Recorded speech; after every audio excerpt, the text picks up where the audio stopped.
पहिला यो आशिका दिदीको भिडियो हेर्नुहोस् र यसमा आएका फनी कमेन्ट पनि हामी हेर्नेछौँ। यता कहाँ हो तिम्रो घर? म हानेर मारिदिइहाल्छ नि। बहिनी यहाँ आउनु त।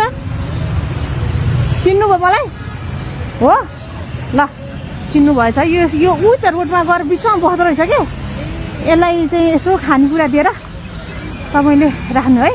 तपाईँको जिम्मा हजुरको शुभ नाम के को पसल हो? ल ल धेरै व्यापार होस् बहिनीको। आज मैले लक्ष्मी चाहिँ तपाईँको हातमा दिएको छु है। यसलाई उदिनु है। औषधि पनि के भएको छ यसलाई? रोडमा किचेर मार्छ नि त उसलाई थाहा छैन। बच्चा पनि हो कि जस्तो लाग्यो मलाई है त। ल बहिनी नमस्ते है त। ल ल ल ल फेरि नछोडिदिनु ल। खानेकुरा त मकैहरू केही दिनु पर्यो, म तपाईँलाई पैसा दिन्छु। ल ल ल Sorry guys, ready, let's go! घाटो भिटाएर गयो नानीलाई।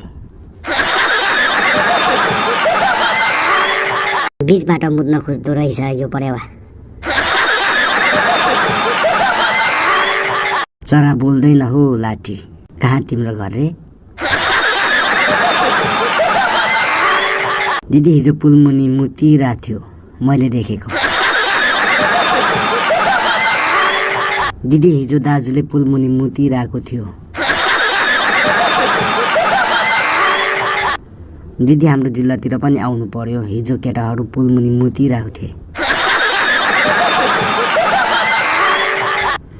परेवाले कहिलेदेखि बच्चा पाउनु थाल्यो हो? गाह्रो छ बिचरा दिदीलाई पनि। मुत्ने मान्छे समात्ने कि रोडमा बस्ने परेवा समात्ने?